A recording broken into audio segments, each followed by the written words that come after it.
Lexi. This is my mother-in-law, Rita. Hi, mother-in-law. Nice to meet you. Meet you too. This is my doctor of Oriental medicine, my treater of all things, the giver of herbs, the makers of poop. The makers of poop. She makes me poop. Oh, yes. She helps me better. She helps feel me better. Oh. And Kaya is exactly like Cicely. Cicely reminds me so much of Kaya. Oh, the videos you were sending were so cute. Very cute. Yeah. Yes. And mother-in-law, you have an amazing son. Well, thank you. Yeah, she does. I think so. Mhm. There's Becca. Hi. Hi, Pastor Becca. Hello, hello. So this is Mama Rita. Hi. It's good to meet you. She is a big reality TV show fan, although I don't believe she's seen your show. Well, we have to change that. I know. I was just thinking, oh, wait, I need to make sure she sees that. So I note in my head, I have to do that. But she watches Seeking Sister Wife. Right. She has not seen the season finale. So we're going to recap it with her and the season and get her commentary on it, which is lovely. So let's jump in. So we have a special guest star tonight, you guys. We're here to recap this season finale of Seeking Sister Wife. Episode 13. So Becca, you were wrong on all counts. And then I was right that the last one wasn't the finale. That This part is was true. right. Correct. That is true. It's true. You probably have more degrees than the rest of us here, I think. So we're all doctors of some sort, so it's That's fine. true. I always forget that. I love that. We are all doctors of some sort. I'm a Juris Doctor. Lexi's a doctor of Oriental medicine, and you're a doctor of God. Doctor of God. The official degree is Doctor of Ministry, but yes. I like my term better. We have the other laughter that you're hearing is Mama Rita. This is my mother-in-law, Rita, and she is joining us from North Carolina. She happens to be an avid reality TV show watcher. What are some of your favorite shows that you watch on reality TV? Oh, Married at First Sight. Sister Wives. Yeah, you follow all the the Facebook and the social media for all the sister wives. Yeah, whatever I happen to see on Facebook. Yeah, the algorithm gets her. Right. Seeking Sister Wife is but I continue watching it. Well, yeah, us too. We feel the exact same way. Yeah. We made a commitment to the season, so we followed through.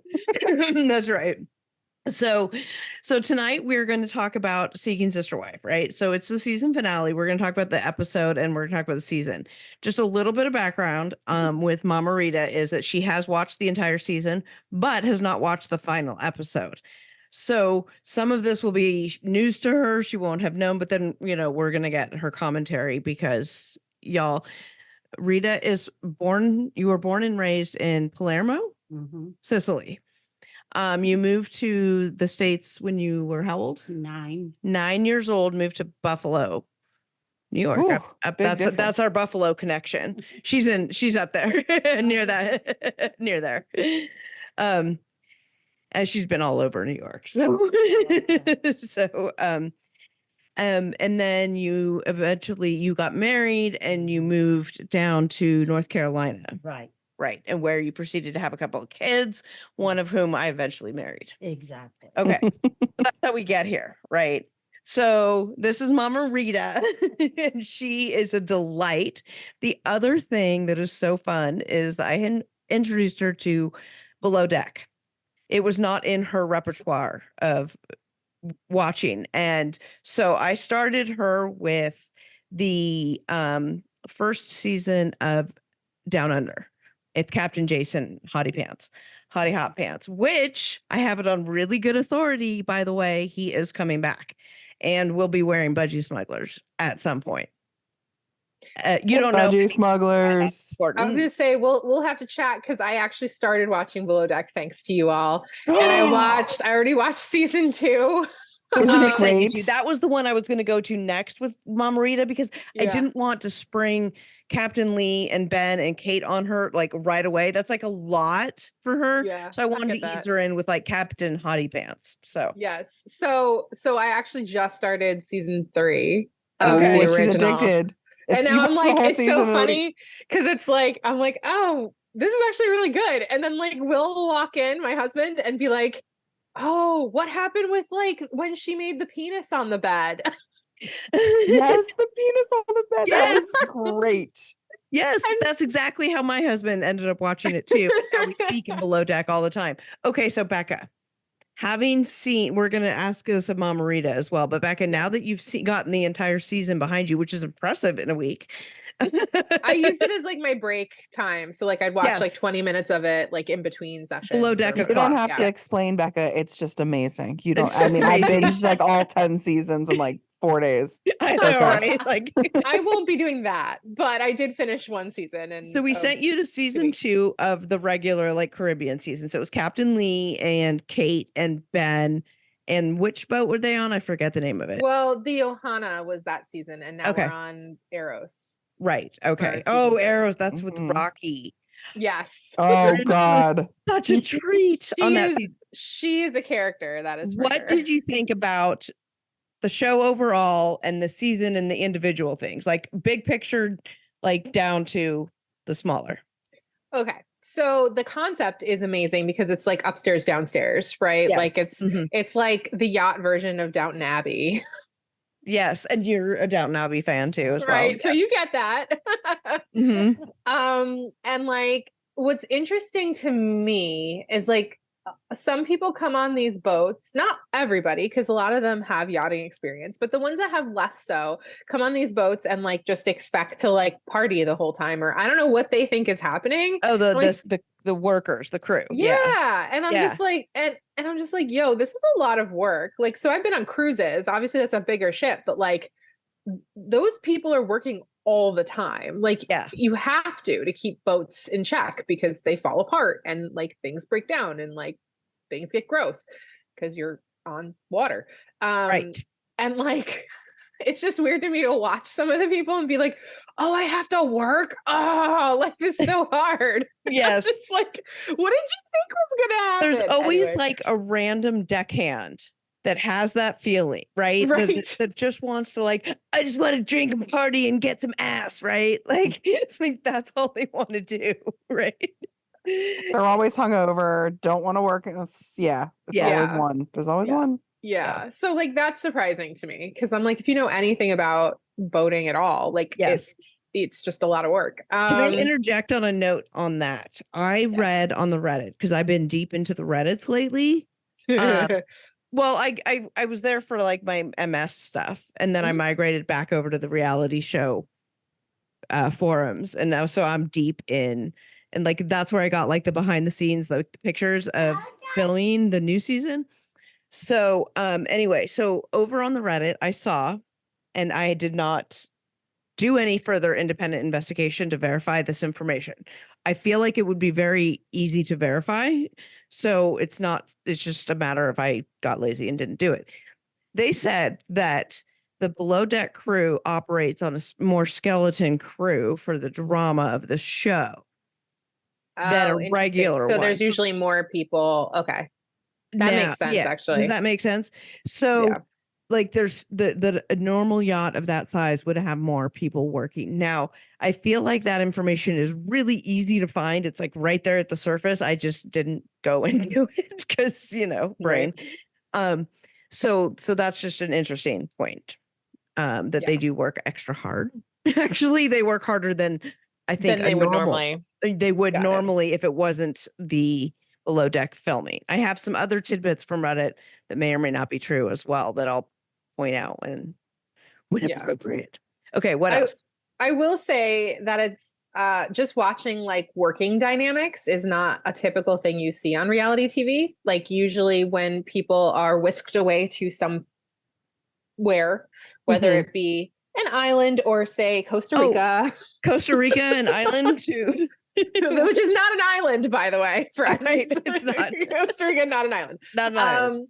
Or like other places, right? Where I'm talking about shows where they don't just like come to you and film, right? Like Real Housewives. I'm talking like ones where you're filming on location. Like oftentimes it's just like literally like real work in life stops, and you're like in this that space. world. Right. Whereas here, like you're in this world, but then you're also still like working. Like this is your job. And so like it's just really interesting to have a show be both, where they're like away from their normal lives, but also like this is a job and they're working. That kind of is their normal lives. Yeah. Yeah. Which is one of the things that I think contributes to why like Below Deck's longevity has what it has, the staying power that it has. And that unlike like say 90 Day, the 90 Day franchises, and stuff like that, is that it's harder to like fake produce on these shows, on the show. Like clearly there is a lot of fakery and a lot of production stuff that happens in some of these storylines and what they tell and don't tell. Clearly that happens. That always happens. But I feel like it's harder to do that because it's harder to put them in situations when they're literally like running lines and boats, and especially like the sailing when they're running the sails up and all that kind of things. Like they're like you can't really produce that. Maybe on their nights out, you want to push a storyline or something, but I feel like there's a level of authenticity that is hard to you can't get away from on these boats because you are an actual working environment. It's not just a fake working environment. There are fake elements, obviously, but because it is their working environment, I think that contributes to the authenticity, which then in turn contributes to the longevity of the show and the freshness of it. As you'll see as you go through it, like maybe just when you're getting sick of a cast member, you're like, okay, I'm sick of Ben's tantrums or whatever. And then it'll be a new chef, but then you'll be like, oh, I miss sick Ben. of Ben. Ben is the best. Oh my gosh. And then I you'd be love like, me oh, I some miss Ben. Ben. Oh, I miss the Ben and Kate dynamic. But then you'd be like, oh, Frasier's delightful. It's very interesting. And then like you gain people throughout the season. So, Right. Okay. Other comments, other commentary on it.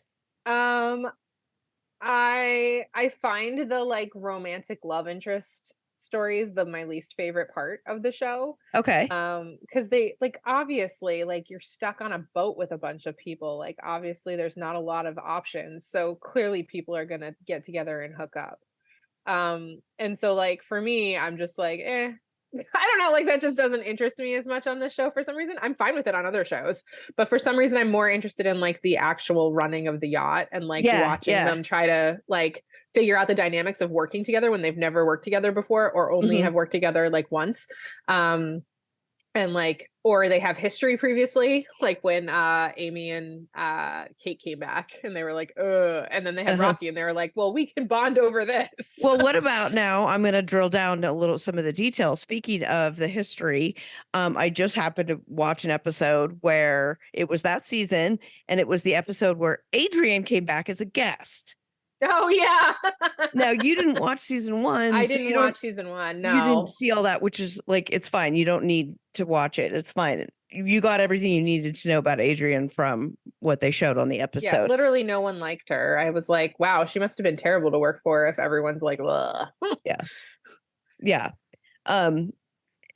So she comes back, and then there's all that history with Kat and Amy. You find out this history with that, and all of you, speaking of love interests, but then you have all the where that particular situation, there was allegedly a story where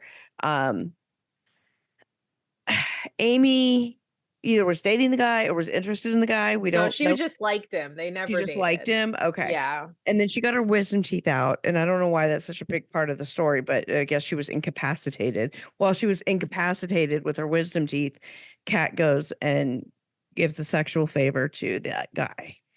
And that story apparently has been following around. And then Kat gets back. Adrian and the charter guest tell Kat, and Kat's all like pissed off and crying. So if you don't like those romantic storylines, okay, you're talking about the relationships and stuff. talk to me about your thoughts on like just you said seeing them interact. They've never met before and they're trying to figure out how to work. Like talk specifically about your thoughts on like Kate and Ben and Kat and Captain Lee and how it was done on like a specific to this the season. Right. So I think like a theme that kept popping up, and I'm guessing this pops up in other seasons too, is like who's in charge and like who gets to call the shots in certain things. So like for example, watching like Kate and Ben like figure that out together when like, you know, they wanted Amy to do service for that special dinner, or like who calls the shots about like when dinner needs to be served, when like the primary rich person is like, I want dinner at 8:30 on the dot, and like it's And 10:30. Ben is like an hour and a half late with his Yeah, dinner. or whatever. Yeah. Yeah. And they're like, where's the meal? You know? And Kate's just standing there like, yo, what the hell? Like I told you, it was 8:30 on the dot, right? And then like he's like, you can't rush art or whatever. And it's Yeah. just like, no, but you can. When you have someone paying for it. Yeah, actually you can. But then also what's interesting is like the relationships between the people chartering and the workers, because clearly there's like, we like to pretend in America that like class doesn't exist a lot of times, and like Yeah. in reality, when you have people who are working in the service industry and people who have thousands and thousands and thousands of dollars to blow on like 3 days on a yacht, like clearly those are two different socioeconomic levels.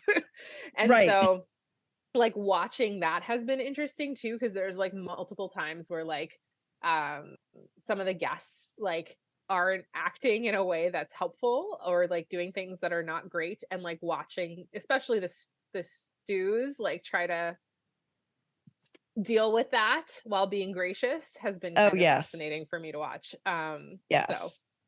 I don't know. It's just I think like whoever came up with the idea, it just has like so many different ways to watch it, because there's like dynamics of like the working, and then there's like the romance thing if you're into that, and then there's like the guests and the workers at the same time, and then you've got like people going on and off because if there's people that quit or get fired, and then like other Mhm. people come on, and then like that changes the dynamic. And so like I don't know, there's just like so much to watch on the show, and I think that's why it keeps going, is just because there's lots of stuff for everybody.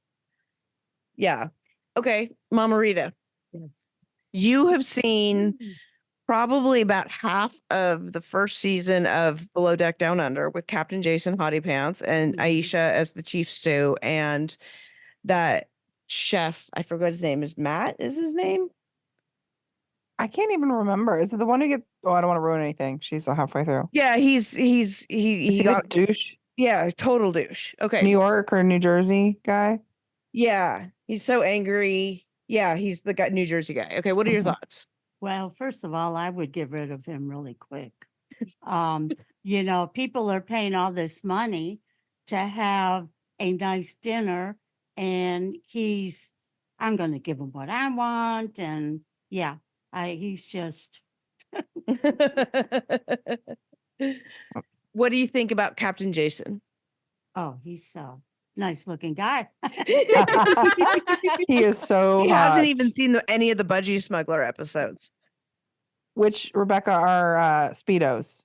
Oh, why are they called that? In Australia, that's what they're called. Say it again. Budgie Smugglers. Budgie. I thought you were saying bungee smugglers. I'm like, are there bungee cords in there? I'm very confused. Budgies. Got it. So is Apparently- bungee like banana hammock, basically? Yeah. And it's a Okay. thing. They all wear them. And like, there's this episode, I think it's in the second season of Down Under, where they do budgie breakfast, where all the male crew are wearing the budgie smugglers while they serve breakfast, which is like, you know, there's this really lot, which I think is, you see this a lot actually, you know, where there's this whole element of exploit, like they're exploiting them, like, you know, like, oh, you know, like when they put sushi all over the one guy. Oh, Gary. Oh, No. Oh, they did do that on Gary, didn't yeah. they? I haven't watched Yeah. Gary Sailing in forever. I was thinking the guy on Bruno. His name is Bruno. I think was he Med? He might have been Med season. I can't even remember. I think he's a Med season. But it's like there's this like very exploitive element to that, you know. But they play Yeah. into it because they're gonna get tips, and you know. Well, and that's what I wonder too, right? So like the guests obviously ask for stuff or do things or whatever, and then you have to decide like, how do I deal with this without losing tip? You know, Right. it's Right. just Right. very interesting to watch. So, and then it like obviously it's like disturbing sometimes because you're watching like rich guests get sloppy drunk, and then they start like Yeah. getting gropey with anybody, right? Like some of them are Right. gay and whatever. So like it's not just the women as you would expect. Like sometimes they get Correct. You see a lot of touchy with the dudes and the gay stuff. men So doing the yeah. same. Yeah. Yeah. Or the women touching the guys if Hmm. they're straight, Yeah. There's been that too, especially with the So Captain Lee and Captain totally. Jason. Well, Yeah. I'm sure. So it's Captain just Lee is hot. He yeah. is. He has a new I bathing suit line and stuff. listen, I know he could be my grandfather, like literally, but he is a very good looking man. See, and I find that funny because when I started, I'm only like 2 episodes into season 3, but like when Rocky came on, the first thing she said was like, "Well, good, there's gonna be no sexual tension between me and Captain Lee." Oh man. Oh, but there's sexual tension to come. Just you wait. Oh, I'm sure. I saw a little bit of that with her and what's his name? The guy from South Africa. Emil, maybe? Oh yeah, Emil. Yeah. Oh, just But wait. that's Just wait. This is such a good season. Such okay. a good season. Ironically, it's funny because that's the season Kate said that was her worst, that she hated. Oh, really? Is she on Yeah. more than this one than those two? Does she continue? Kate is Yeah. on a lot. Yeah. Oh, okay. Interesting. Yeah. Well, You of see course she Kate is, because she looks like she should be on Real Housewives. So of course they're going to keep bringing her back.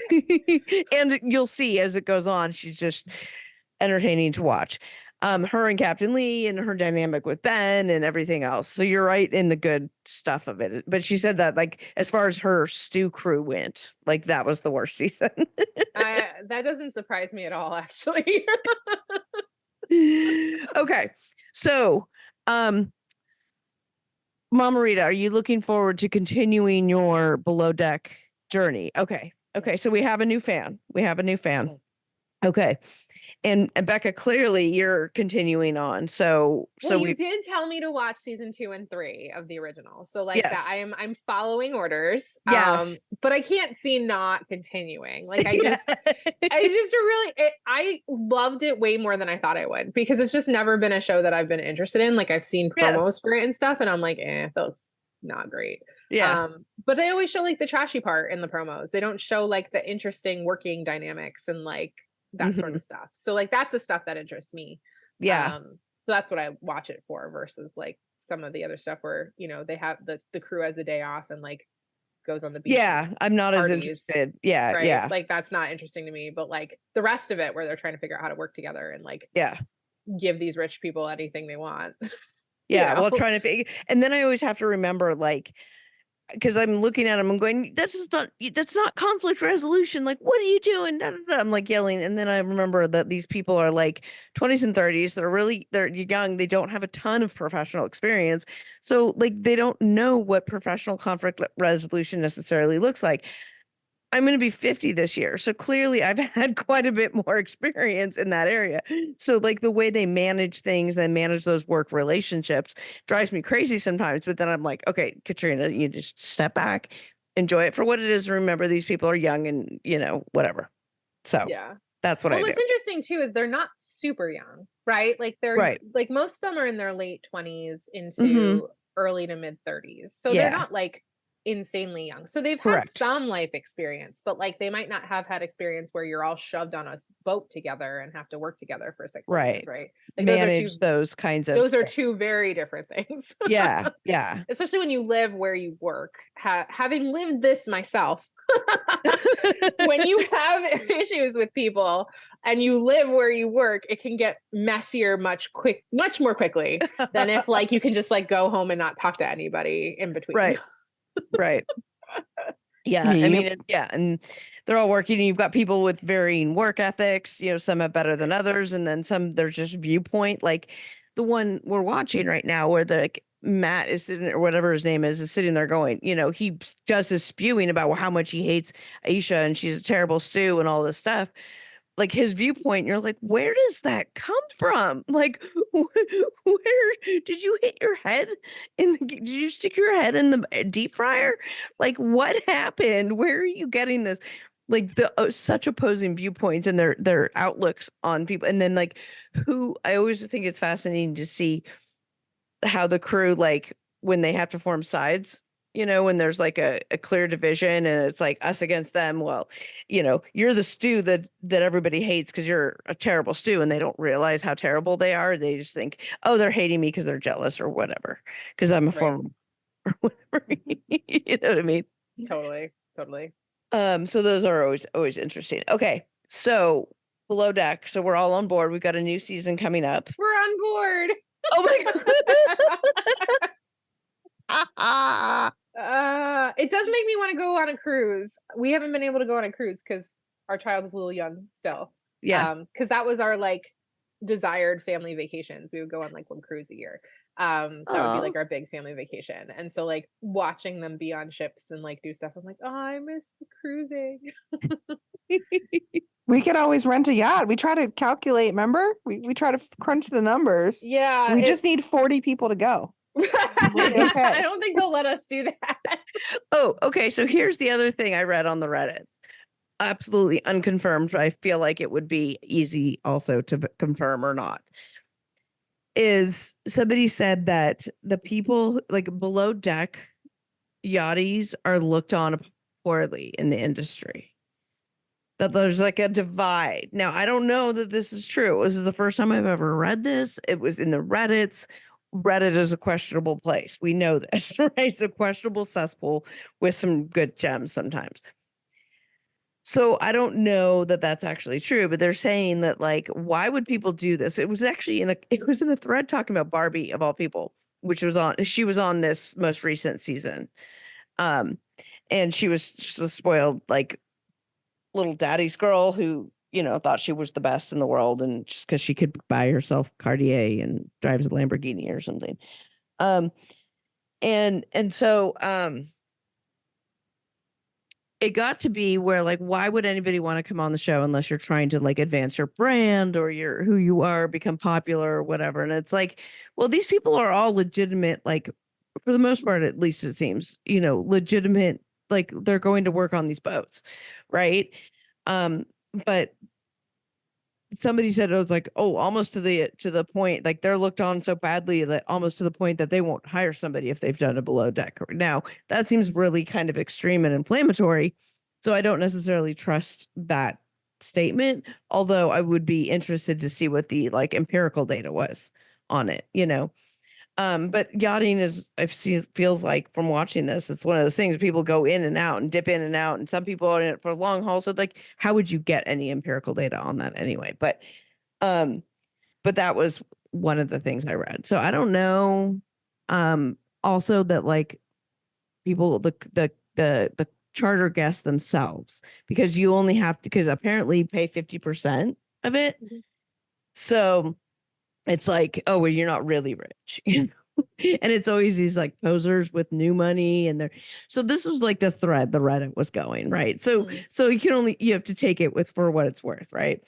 But I do wonder if that's a thing, if there is a divide in the yachting industry.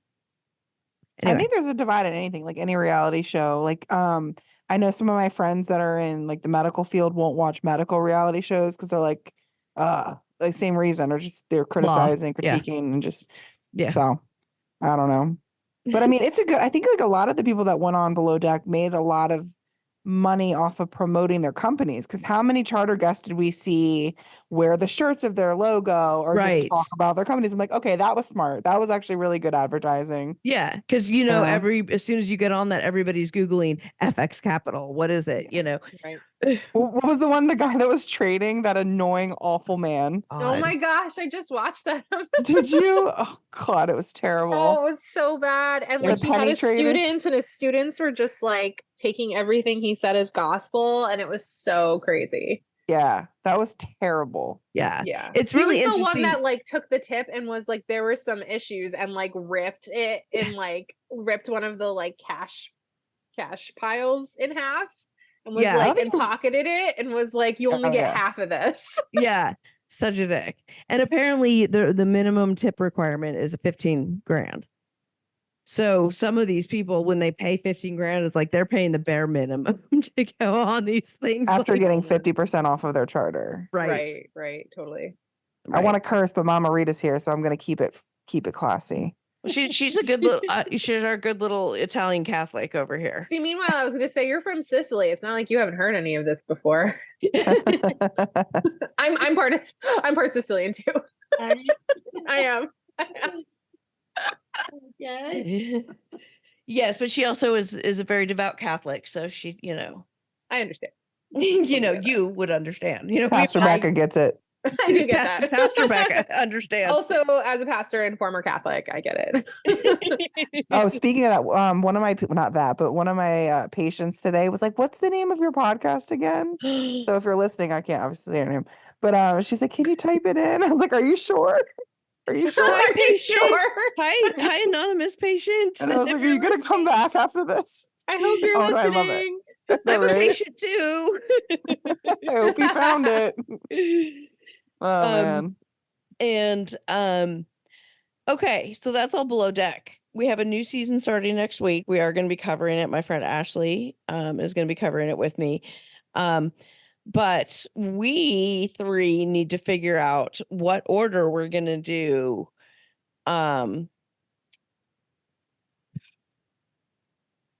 What's the one with the people and the thing? Come on, the one with the people and the thing. That's like the woman with the hair and the shirt. That one. You know which story I'm talking about. The two people that were married and they had the people and they're trying to find love. Soulmates. Twin flames. Oh, twin flames. Twin Yes. flames. Okay. Welcome to my MS brain journey. You all just went on it with me. Yes. Twin Well, flames. and there's two different docuseries, right? Like there's the Right. one on Prime and then there's the one on Netflix. Right. So we got to talk about the whole universe of that. Yeah. We're gonna do that, and then we're also want to do this new one that just came out, the TikTok dance cult. It is something else. I just started the second episode of that today and I didn't know what to expect from it. I didn't do any research before watching. And usually I like at least Google. I'd never like, heard of things- it. I had no idea, right? And Nothing. I'm a former dancer, right? So I was a dance major in college. So like right. I'm already intrigued because it's about dancers. And then it's like dancers connected to this really high control church. And I'm like, whoa, my worlds are colliding. What? And like it's been a ride. And I've only watched the first episode and a quarter. And there's 3 episodes. So I don't even What know. is it called? It's called Dancing for the Devil, the 7M TikTok dance cult, some version of that. It's Oh, on wow. Netflix. Yeah, It'll it just pop came up. out. It It came just out. came out. Yeah, it's on Netflix. I was gonna start it last night, but then I was like, oh, I gotta watch Garrick and Seeking Sister Wife. So I turned that on, and that took me for a ride. And we'll talk about that in a minute. But Yes. Well, and if you love the wild theology ride with Garrick on this season of Seeking Sister Wife, there is so much wild theology in just like the first episode of this I'm one. so excited. So we're gonna do that. So Becca is not going anywhere, you guys. Even though the season of Seeking Sister Wife is over, she's not going anywhere. Don't worry, we're not letting her go. She is now tethered to her computer. You don't see the handcuffs. No, I'm just kidding. Let me out. No, just kidding. It's like baby reindeer. Oh gosh. Anyway, so we're going to continue. We have so many that we're going to do, but I think one of those two is going to be the next one that we do. Sounds like a I think probably the TikTok one because it's topical. It just came out, and I know a lot of people are talking about it. So I think maybe we watch that, and then we record on that next week. Get that one out because that I think I'm excited to go on that journey. It is. I don't know what I expected, but it wasn't that. Like when they first were like, oh, and then they were connected to this church. I'm like, wait, what? This is like a high control church thing? This was not what I was expecting at all. You're like, worlds are colliding. Becca, who does research on what, like religion and reality. Well, I do like, so the course I'm teaching in a couple weeks is new religious movements. And then so in general, what do we need to know about new religious movements? And then also when like I'm teaching it at a seminary, so it's people who are training to be ministry leaders, right? So like when you come across someone who's been in a high control group, religious group, right? How do you care for them? Right, from a pastoral care perspective. From a pastoral care standpoint. So I'm doing both, and it's a course that's just teaching about new religious movements in general. And then also when they go bad, if they go bad, So, right? like, most of them don't go bad. Well, given where you live, right? Like, in upstate New York, with all of the Nexium fallout. Right. So the Nexium Yes. cult was up there, and you've actually had some connection to that. And not to the fallout, like you didn't.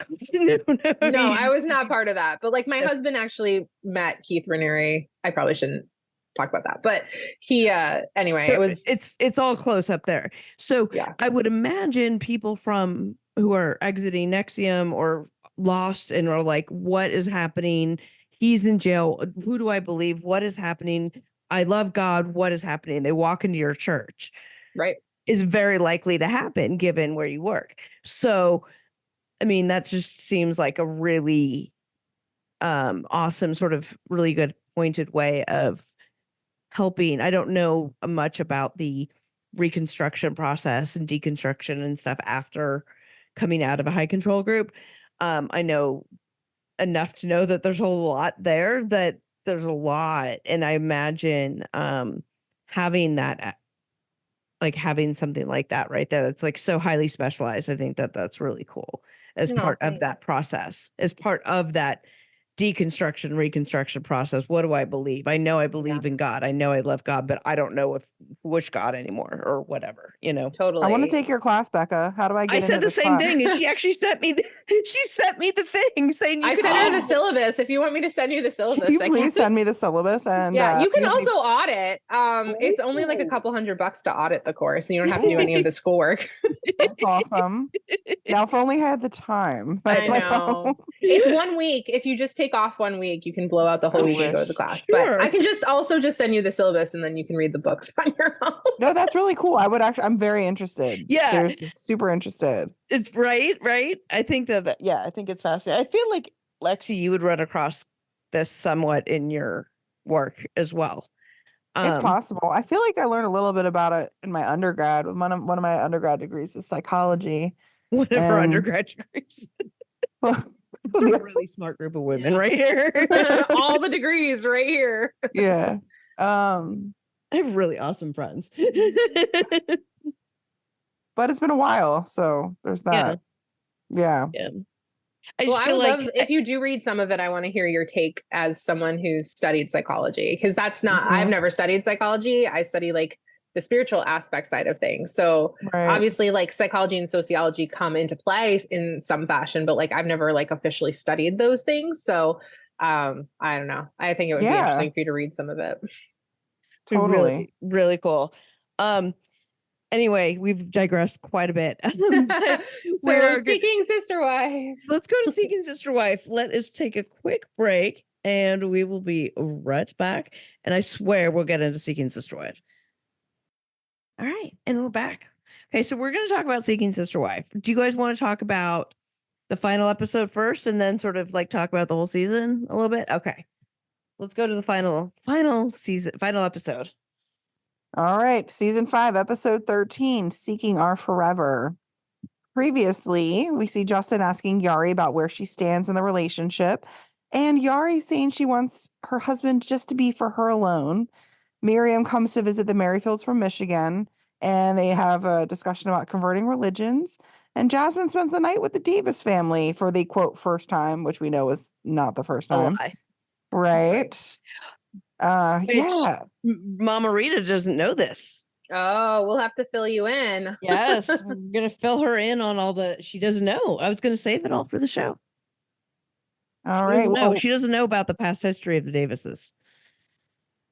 Oh, Right? oh, Right. She doesn't. I'm like, I'm just confirming, right? You didn't know. Okay. Okay. fascinating. Yeah. Do you guys want to start with the Ryan family because it's pretty useless or what? Yeah. Let's Yeah, just sounds do away good. with them.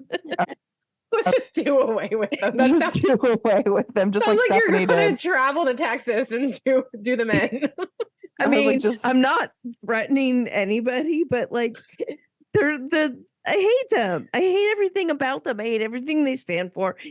He terrifies me. She terrifies me. They're all the Alamo clan or cult people just terrify me. by the end of the season, I'm more terrified by her. Actually, I don't know why. She like looks like She does, doesn't she'd kill she? somebody or something. I don't know. So, Mom Rita, I'm these trying people. to remember. So this is who the Justin Ryans- and Becky. They're Oh, yeah. Do you remember them? Okay. There's all like the most recent is him quote unquote dating this Yari woman who Mm. never heard of polygamy, right? Now, do you believe that that's true? Do you No. think she's never heard of polygamy? No. No? Okay. Um Now what's interesting about these two, interesting, they come from, she's the stepdaughter of a guy named Tony Alamo, who is the head of a cult, a really bad abusive cult out of LA, Arizona ish, somewhere. Yeah, I don't remember where it is. But with that said, I try not to use the word cult just because Oh, that's right. Sure. We're trying to change it's that. okay. It's okay. Just High because I'm a control group. researcher, but Right. high control religion group. Right, High right, control right. religious group. Yeah. Right. We're trying to be accurate in our terminology. Yeah. Because like Um, the cult has lost meaning in society because Correct. everyone calls everything a cult. So Right. anyway. Right, exactly. So yeah, so it was a high control group where they, it was a lot of abuse, a lot of the old men marrying the young girls, things like that, all of that stuff, right? Mhm. He was then arrested, he was put in jail for life, and he is now dead. So we don't have to worry about him, but he was in jail for life, in prison for life. She's his stepdaughter. So coming from this stock, everything is icky about it to me. Yeah. It paints a whole new light. Now, what do you think about Justin and Becky in general? What you've seen so far? Yeah. She seems so wanting to get somebody. And he just, I don't know, he's kind of boring. But yeah, so I think they ought to just stay together and just not try to find another wife because they just keep having bad luck. Do you think it's bad luck or do you think it's all fake for the show? It could be fake. Like, does it seem real? Like, does it seem like he's really dating Yari? To be honest, none of it seems real. That's fair. Facts, Rita. Facts. Yes. Mama Rita spewing facts. I was gonna say Rita's dropping knowledge tonight. Yes. Okay. So what do we see on this episode? All right. So Justin came back with from his date with Yari, and Becky's asking how it went, and he's like, "It went well." I'm like, "Did it really go well?" Did it though? Yeah.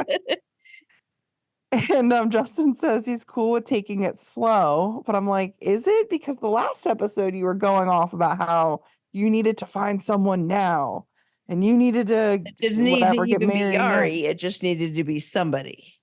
Right. Super Very weird. It was super weird. It was super terrifying. I didn't like anything about it.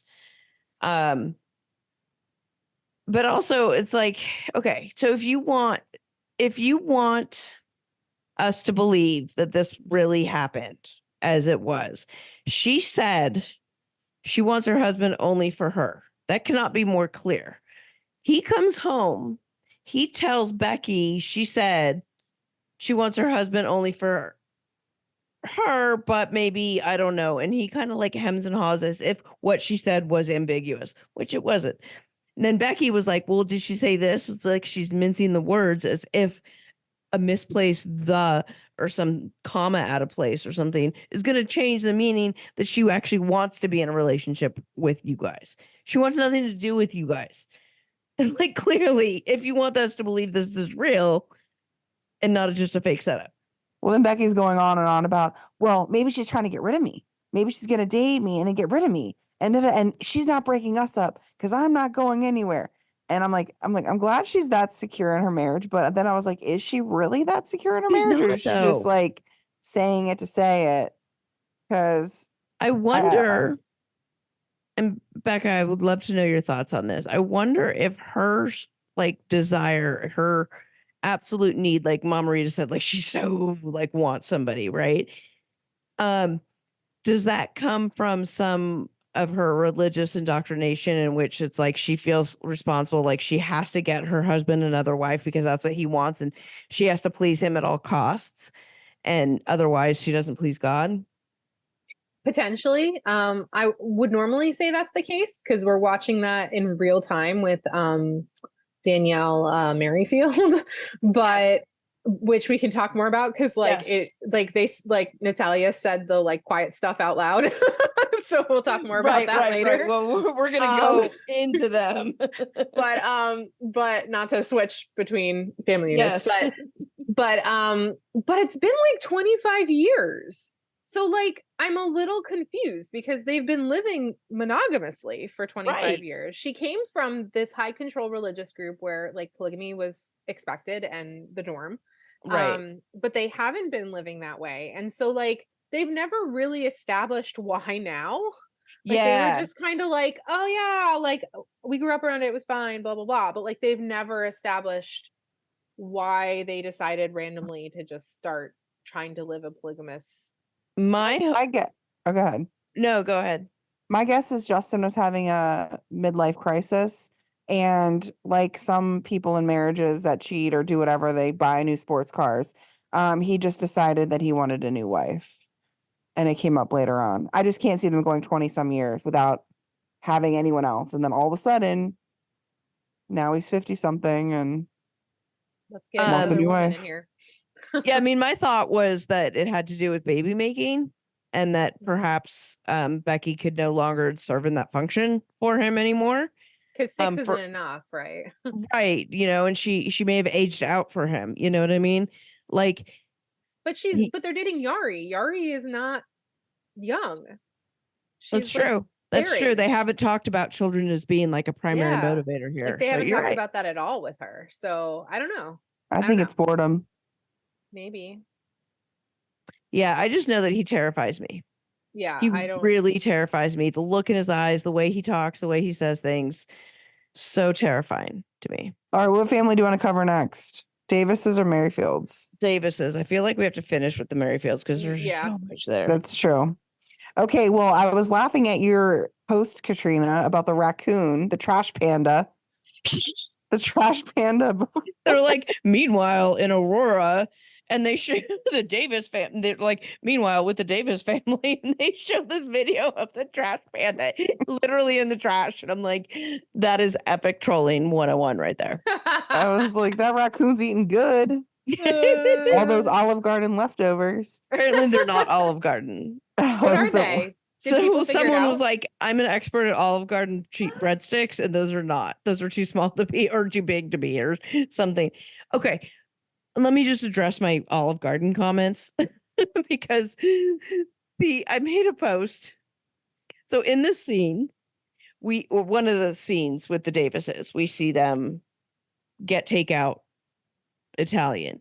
And it appeared to me that it was takeout Olive Garden, and I just hate Olive Garden. So I made a post making fun of it, and all this commentary was, why the hate? Why Olive Garden's great? Why? What's wrong with getting takeout and eating it at home? And and all these good reasons about why you eat takeout. Look, I love takeout. I eat at home all the time. If I can eat at my house and not at a restaurant, more power to me. I'd much rather eat right here. It wasn't about takeout. It was about Olive Garden. And maybe I just had a bad experience. But First of all, those breadsticks did not look like Olive Garden's breadsticks. well, that's what the person on the Oh. internet told me that. And so I said, Gotcha. okay, I'll go with that. Somebody else's. They were going green and saving plates by not having to put them on plates and then washing them. Right. I thought You that ever was funny.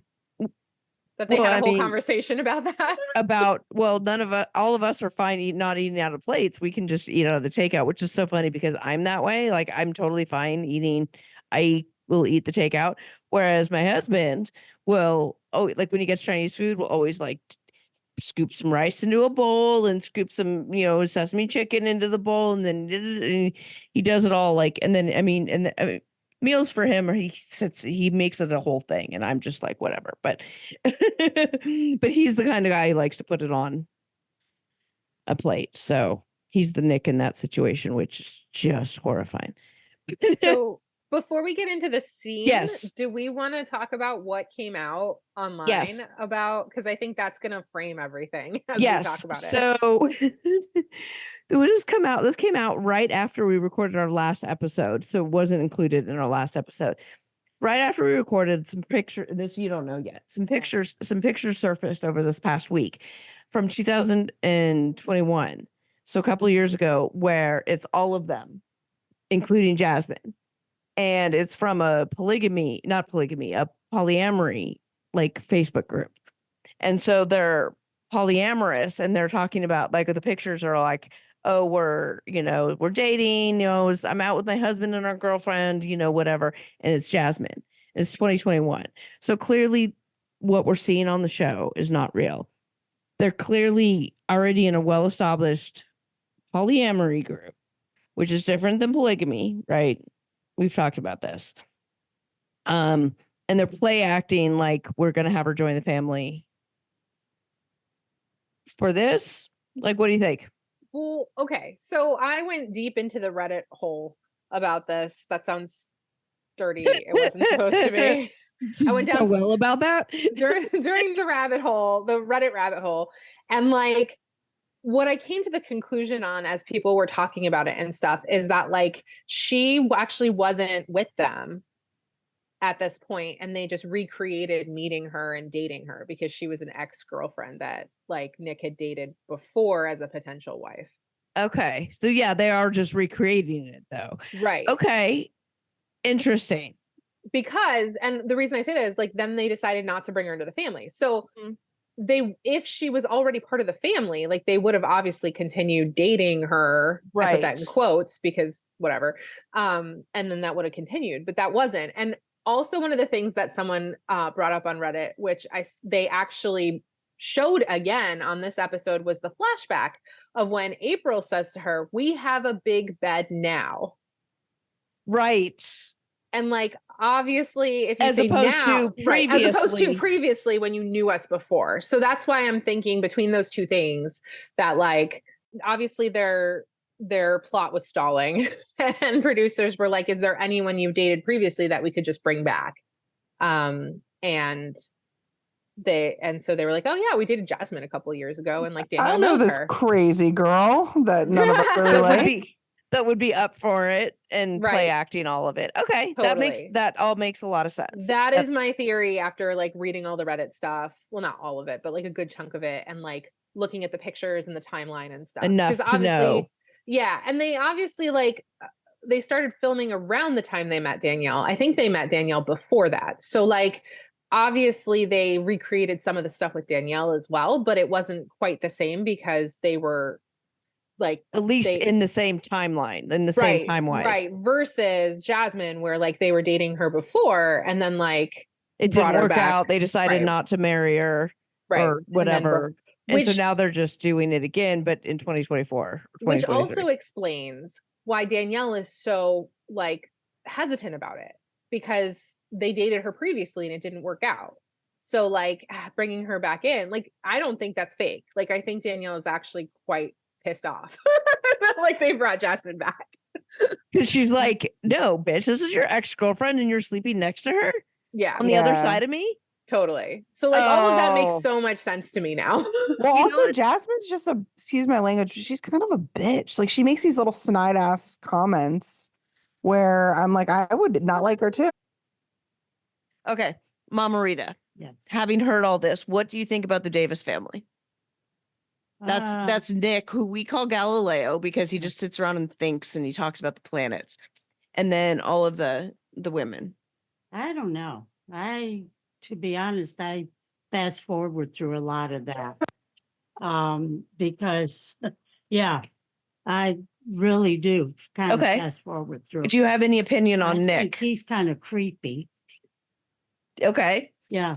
Okay. And I'm bad on names, but The girlfriend? Danielle. Oh no, the recent wife, Yeah, Danielle. Okay. Danielle, she's just I think she'd be happy if the two of them were by just the two of them and not bring anybody else. Yeah.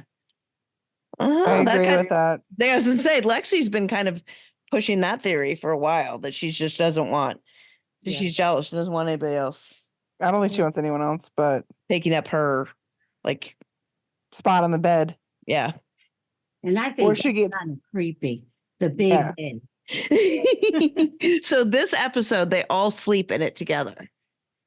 They Yeah, showed they show it. They showed it, and then they showed Jasmine getting out of the bed, and she like shimmies under the comforter and slides out the bottom because she's in the middle. Oh. Like nothing about that situation seems tenable to me, Yeah. or comfortable, or likable. No, I want my got nowhere space and to put- privacy. I got nowhere to put my water on the and I've got especially and if I'm in the middle, then what do I do? I have to get up and pee in the middle of the night. I mean, do I just wear a diaper all night? Well, and we've talked about this before on here, but like in most polygamous situations where it's one man and women, like the women all have their own spaces, and then the Right. man like rotates. That's typical. Whereas we see here, like everyone's sleeping in the same bed, and then also in the Merrifields, like they did the opposite, where all the women are like bunking up together, like summer camp, and then the dude has his own room. So like it's just interesting to see different models of how people do this. So, okay. Yes, very interesting. And but we also know with the Davis family, they have the boom boom room. So, Right. Okay. So they sit down with their not Olive Garden takeout, and decide collectively as a family that they're not going to pursue things with Jasmine because Danielle's not keen to speak in below deck. They're not keen. She's not keen on it. And April says, you know what, I'm with Danielle. I mean, I like Jasmine, but I'm with Danielle. So I support Danielle because I love her, and her, what she says is more important. And then Nick Galileo is all, I'm disappointed. Oh my God. I was like, yeah, he kind of did sound like a 3-year-old whiny baby when he was complaining that he didn't get to sleep with Jasmine anymore. So thanks, Kaya, for the audible there. Well, there was also that whole scene outside, and this is what really made me upset when they're on the patio. And Danielle was expressing her feelings and whatnot or whatever. And Jasmine had her little like on the fly interview. And she basically was like, because I guess Danielle was talking about bringing in another wife and yada yada. And Jasmine was like, well, I'm secure with myself, so I wouldn't mind it, or something like that, to that level. And I'm just like, who are you? Like the way she said it though was not like being a supportive woman. It was kind of just like, I'm secure with myself, like in this like holier than thou tone. And I don't like her. Don't like her.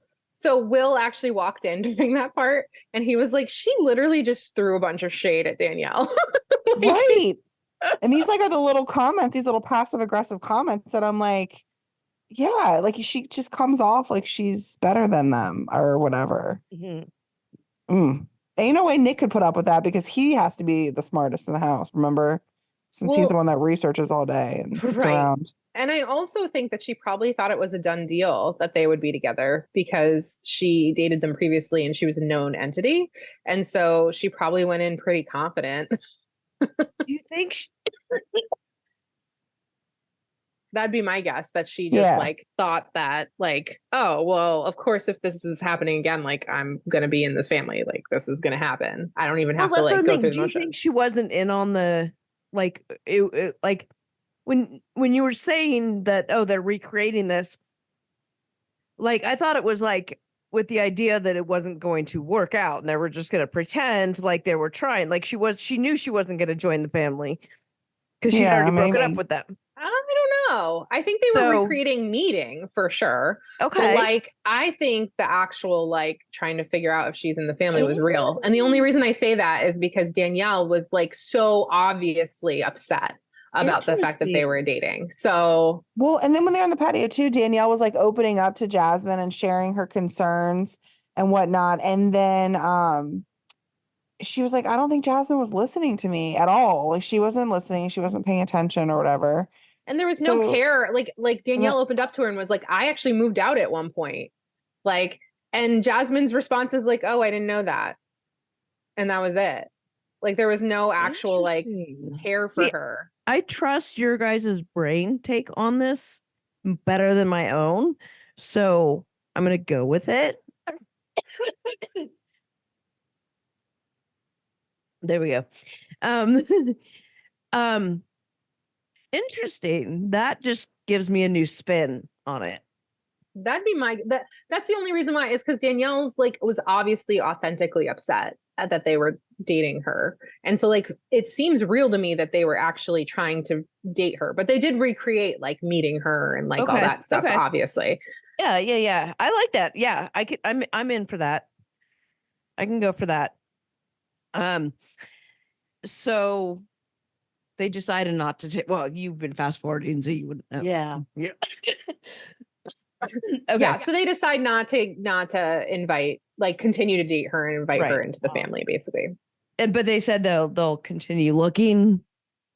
Maybe sort of. Yeah, like Danielle was like, "Oh yeah, we can keep like looking," and like she basically was like, "I've learned a lot from this process," which I think she's accurate about. Like I think she was very genuine about that. Like I think she was like, "I think we needed to like break the ice about dating before I felt comfortable doing it." Obviously, she felt very uncomfortable doing it with someone who was an ex-girlfriend, but whatever. Right. Right. I think also with that in mind, you know, it's she's like, I've learned how, you know, a lot about whatever, like maybe you don't date somebody twice and then invite them into your family, which is like the thing that all of these people keep doing. It's like they go on 2 dates and expect everybody to be on board with, are we going to invite her into our family or not? Like what happened to just dating and letting the relationship develop? Well, there's a reality show where like there's a timeline that you need to follow. So I think everything is just on a fast forward timeline, and like normal people who are in these processes are like, I'm not doing that. No, I'm not going to join your family after 2 or 3 dates. No, thank you, please.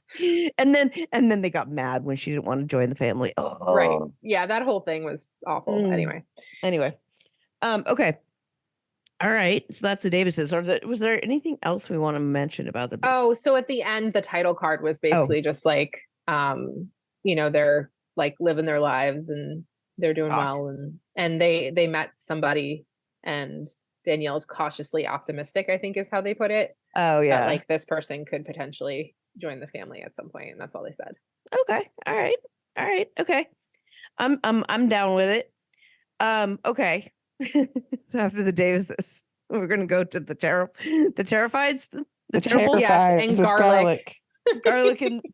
garlic terrified.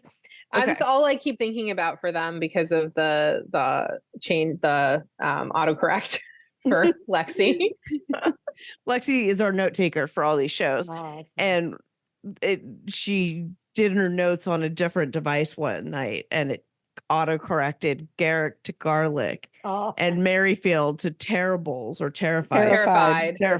So that's what we call them now. Yep. So there's so much that happened here. So let's take this apart scene by scene. All right. Garrick and Miriam are having a date night on the couch because why not? Getting to know each other. Can we talk about how lame that is? Like everyone else has like cool dates, and then like they're just sitting there in like their pajamas, like sitting on the couch. Anyway. Yeah. And Garrick puts his arm around Miriam and she just like cringes kind of. She looks so uncomfortable. Yeah. Well, and she says she's not comfortable with touchy-feely too. Yeah. Like she says that in her interview, but then she never says anything to him, which I'm like, say something anyway. Right. And then Garrick, Oh no, go ahead. You go ahead. Oh, I was going to ask what was his response, but I think you're about to say it.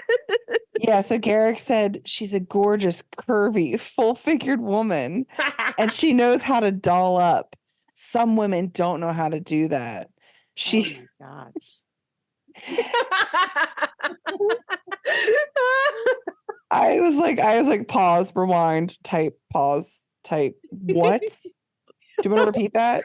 What do you think about Garrick? Oh my gosh. I just think he's so hot for sex that he'll go sleep with anybody. He jumps from one to the other. I mean, one kid, the last one, I can't think of her name. Bert. Yeah, Bert. She couldn't marry him because of their laws or whatever. And next thing you know, Oh no, Natalia. I'm sorry. Natalia. Natalia, because of the loss. Yeah, this season. Yeah. yeah. And next thing you know, they're dating somebody else and he's wanting to ask her to join the family. Yep. I mean, I feel like he's the guy that we're gonna see get arrested for like soliciting a prostitute in the middle of their small town somewhere. Like, Oh god. you know, like Hugh Grant got arrested, you know, like the celebrity. Like, I feel like Garrick's like claims to be this religious and devout man. Oh, but he's we the learned about one- his past. Oh, well, I'll yeah. get to that. I'll get to that. We also learned that he wants to, his dream is to design women's fashion clothing. Can we talk about that? oh Can we my talk- gosh. Yes. What do you think about this? So I don't know. I haven't seen that. No, but that's just what he says on this episode. Oh. Yeah.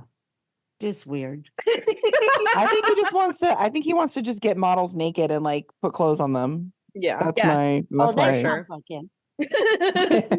Or the black women's black tank tops that he wears all the time. Yes. Yes. Well, then Miriam was talking about, well, how would you feel if I put on a hijab? And I'm like, okay, this is a production asked question because I don't feel like she would ask that. She's Yeah. not going to wear one. Like, and She doesn't wear her hijab. Yeah. no. And then he was like, well, I want to see your beautiful face. And she's like, well, I'd wear it. I take it off at home. And he's like, well, I guess I get to see your face at home. It was so weird. Well, and they also right before that, he's basically like, "Oh, it's really interesting that she's like her religion is Islam because like I don't know anything about it and blah blah blah." I'm like, when you started talking to her, wouldn't you read about it? Like if you don't know Yeah. anything about a religion of someone you're considering dating, like wouldn't you do some like basic research on this? One so like would it also think. well because Yeah. like because I'm like, okay, so if you know the basics about like the hijab stuff, like women take them off at home. Like it's He for didn't when know they that, go though. out. Right. But like he should. I That's what know. I'm He saying. should know a lot of things, like how to say "I love you" in Portuguese, but he can't. Yeah. Yeah. Or how to Right? ask somebody to marry them in Portuguese, which he can't. Right. And I'm just like, and I'm sitting there screaming at the TV because I'm like, you should have read stuff. Like, if you had read basic stuff, like you would know that that's for like public Yeah, garb. And then when Yeah. you come home, like you can wear whatever you want. The because whole point. it's for your family. Yeah. Well, he Right. does say he's intrigued by the Muslim faith and he wants to meet people where they're at. I'm like, do you? Do you Do even know you what that wanna be- means? No, because like one of the first questions they asked her when they got her home was like, so when are you converting? Yeah. Yeah. Mhm. Yeah. Like, yes, I you have really no want to meet clue. people where they're at, but also please, Jesus, thanks, bye. Yes. Exactly. And then Garrett goes on to talk about how he didn't love God or live for God when he was younger. He was a playboy. Yeah. Listen to this. All right. He was a playboy who started a gang in town. He said that people paid him cash for protection, and he had decals on the trucks with their gang name, which is called Always Thuggin' Crew. With But a crew is K. spelled with a K. And they had car decals. Car decals. Can I just like they cricketed these things? They took a cricket. What a gang! What a crew they are that they cricket. They use a cricket. Listen, I don't know anybody personally in gangs, but I can tell you right now, they're not going to flash decals on their cars for what gang they represent. Like, what? The whole thing. Well, all I was thinking when he was car decals. talking- You make right. So all I was thinking when he was talking about this is like, one of the producers must have found this out separately and was like, oh man, we hit real gold here. And like told him to bring it up when they were talking, because there is no way he brought that up on his own. Like there's just no way. Oh my Well, then they God. showed the pictures of him when he was younger. Like, wasn't he like on a cell phone with like longer hair? I can't remember what And the a big pictures old were. sweatshirt. Thug. Yeah. Yeah. I'm like, Thug you look group. so They terrified. are. See what I did there? See what I did there? The terrified family. Car decals. I can't get over the car decals because you make those with vinyl at home with the Right. in Well, a then craft people- room. People paid him for protection, but he's in this small town of like all like they said what there's like all white people in this small town in Colorado. Like, who are you protecting people from? Like Right. what? Like cows? I don't know, like animals, wild animals? What's happening? I found it really interesting what Miriam said that tipped us off to Mhm. something that we didn't know, which is that he comes from like generational families in this area. Like, what is Which he to me, like? I heard like wealth. When I heard rebelling? that, I was like, I don't know. I feel like he's come from money. That's why he could start his own business like he did after making decals and gang banging or whatever. Gangbang. Because we Decal crew. all know Garrick's not that smart. I mean, I think we all can figure that out, right? Like he's not that smart. I'm pretty sure, right? Mama Rita is nodding emphatically. Yeah. Like I can't see Garrick going out in the world like I'm gonna start a company. I'm gonna make millions. Like no, I can see him be like, Daddy, I need to borrow 250,000 to put down on my company Because or whatever. I was gonna You say know, because so- God told me to, but he didn't find God till later. So now Right. I want to know even more of his story because Miriam's comment about him, like, what was he like rebelling against his like 5 generational wealth family that he's like from in Mayberry? Like, what? She said he was just spoiled and could do whatever he wanted in town. That's what she said. That, and that tracks with his behavior now because he completely acts like he's entitled to whatever he Mhm. wants and he makes shit up on the Yep. spot to get what he wants, right? Yeah. Okay. Yeah. So then he asked her how she feels about him. And she was like, different. I want to get to know you. Like different. How terrible is That's that? like the kiss of death when someone's like, how do you feel about something? It's different. It's okay. It's unique. Different So- is the good. So you know what this reminds me of? So Nobody's on exchange. so there's like an intro to Christianity course called the Alpha course that comes out of the UK.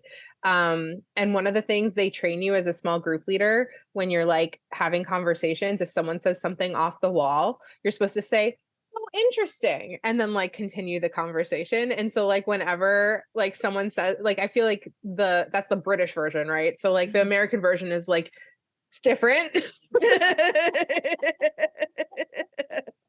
100%. And then, when somebody's not interested, they start making up just reasons or throwing things out there to hope we get the point. And that's when she was like, yeah, I don't want to live in this town. It's so small. And I'll be he's the like, "I only could non-white person here. Oh yeah, I've never Right. dated a white man before. They've always been Arab. Yeah. And just like any man that or person that thinks that they can change somebody, he's like, I think I can change your mind. Look at all the safety and freedom we have around here for the kids. Like, And I'm like, she's what? just Not if you're a non-white person It's a in a little bit small different. white town. I'm just saying. Yeah. Yeah. That whole conversation was just so ick to me, because of how sort of disconnected it was. Like she's talking about all these like there's like legit reasons like they have differences, and he's glossing over the differences part as if that doesn't matter. Right. He's just like, but look at Mayberry. We have cows and fun dip. I don't know what My family runs this town and I'm a gangbanger. Like you'll be I fine can protect here. you. I can keep you safe here. As long as you pay Yeah. me for protection. And I Right. need a new cricket machine because I'm out of vinyl. Can you have a discount at Michael's? Um, Do you think they even have a Michael's there? probably not. No. No. I'm going with a Walmart. Hobby Lobby. I don't maybe. think they even have a Target. I'm going with just No, Walmart. they know Target for sure. 100%. I'm gonna look this up now. Wonder how big this town is. Lexi's on the case. Yeah, Yeah, I'm so he totally. like glosses over to the real stuff. Like she's arguing apples and he's answering with oranges. It's like that. No, Now that would work, Katrina, if she was a woman that did not speak English as her first language and did not speak very well, like does it work English very though? well. I mean, would it you're work? right. Is It there doesn't. a Brazilian woman living in their house right now? No, there's not. It temporarily works longer than it did for It works long Miriam. enough to get him laid, It right? works him long enough for them to figure out English enough to know what the hell he's saying. And They're then out. they figure out how to get more money from him, and then Mhm. peace out. They don't. Yeah, exactly. Okay. All right. Well, then she gives him a hug goodnight. It was super not, I don't know, awkward. And Garrett goes on to, in his Garricky language, be like, she's kind of standoffish and maybe it's a cultural thing, or I don't know, maybe it's something between me and her. Oh, Like, you it's think maybe she definitely, just doesn't like you? it's definitely you and her. Cultural thing or not, like it's Not a definitely cultural you. thing that you're an asshole and you're creepy.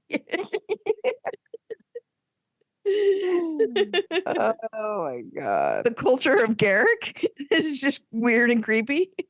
Yeah.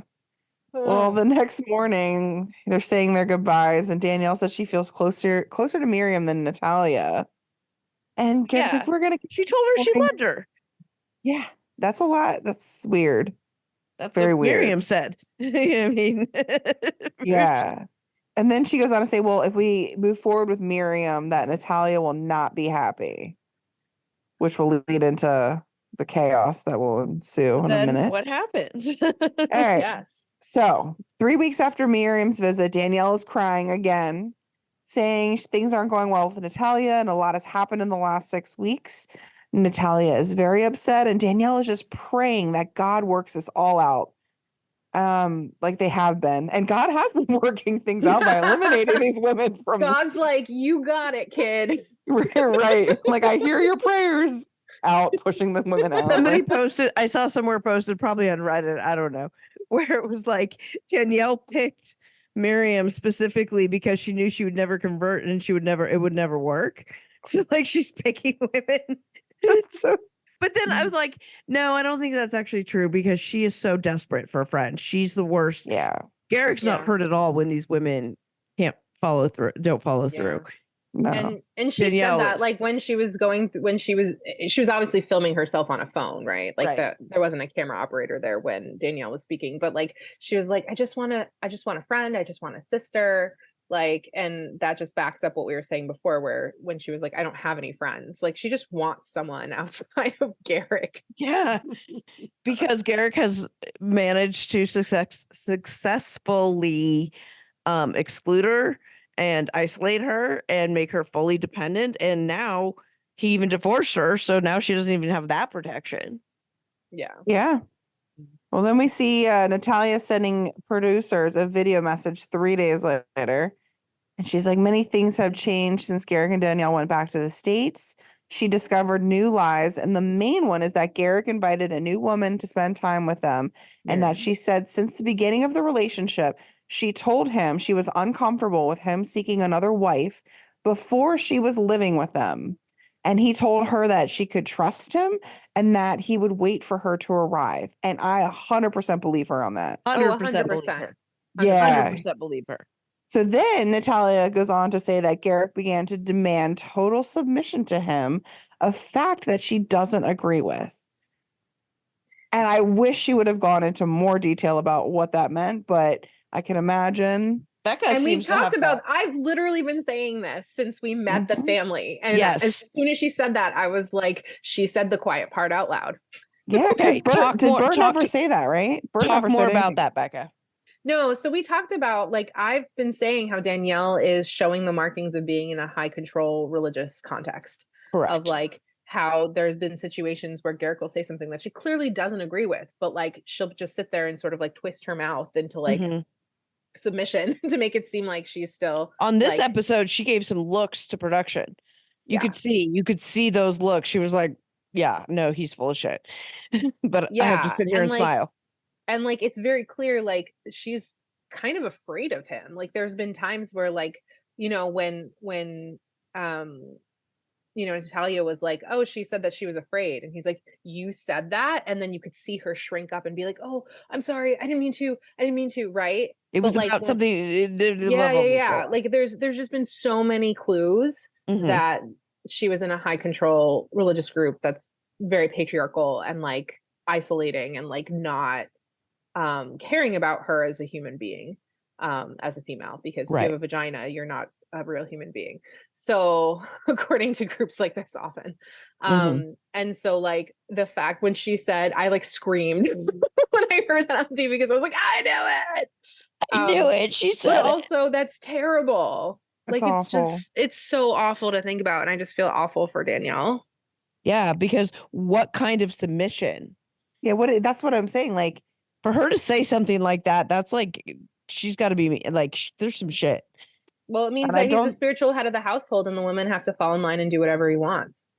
But what is it? Like that's what scares me is what is whatever he wants. That's kind I of feel like terrifying. I feel like he went into even more sexual detail. That's just my gut. I don't know why. Because he just seems like that kind of dude that's gonna push every boundary and manipulate. I don't know. I don't know. Yeah. Well, I think it's both and. I mean, it Yeah. probably is sexual, but I think it's also relating to like how you function as a family unit. Oh, like- 100%. Mhm. So I Yeah. think, yeah. So I just Like you're sleeping in the bunk bedroom. Yep. Yeah. Have fun in summer camp forever. Yeah. Yeah. I'm gonna be here. Kumbaya, my lord. I'm gonna be over here in my you know In the master suite by in the myself, my master boom boom room where all the women get to rotate and be And with me feed me versus grapes. and come service me in here. Yeah. yeah. Like the king that he is or thinks he is. Yeah. Ridiculous. Yeah. King King Garlic. Ugh. Oh, Garlic. Mm. so it was so icky. It So was. icky. Well, can we now talk about how they reacted to it? Because it made me so angry. Yes. Keep going. Okay. So then she said she wants to end the relationship with him. Okay. So then Garrick said that things escalated quickly, that she's not being a team player, and that she's not addressing her problems, Right. and she's not going to change. So it's a blessing that they found this all out now. Yeah. And she I needs to don't- grow up. He Yeah. said something like that. Yes. And so this is typical of high control religious groups. this they- is the part that creeped me out the most, and I yes, really want to hear. this is so typical of high control religious groups where when you call out the BS and the abuse, they turn it around and do victim blaming immediately. Total gaslighting, Yeah. turning it like. Yeah, it's all on you. It's your issue. It's your So would issues you that need to say work that through. Garrick is a narcissist? Or would you say that he is No, I just think he's making a high control religious context for his family. I wouldn't necessarily, I mean, he might be, I don't know, but I think it's more like about control, religious Yeah. and theological control and spiritual Mm. control. Mhm. Yeah. Okay. And then Danielle said she has a strong relationship with Garrick now. And Garrick says he's thankful for the hurt and pain and the suffering that God has basically given them because it's so loving and it's beautiful because it's No. refining and it's transforming you. This theology is so messed up because like yes, he's quoting different scripture around like God, a metaphor of God as like a refiner's fire and like or like as the potter, right? Like helping to shape us and to be more of who God wants us to be. Like that's all very biblical, but he's twisting it into like God gave us suffering so that stuff happened. And like that drives me bonkers. Was this like remember the random quote that came over my Apple Watch when I was in the treatment room about suffering? I was like, what Oh does this gosh. mean?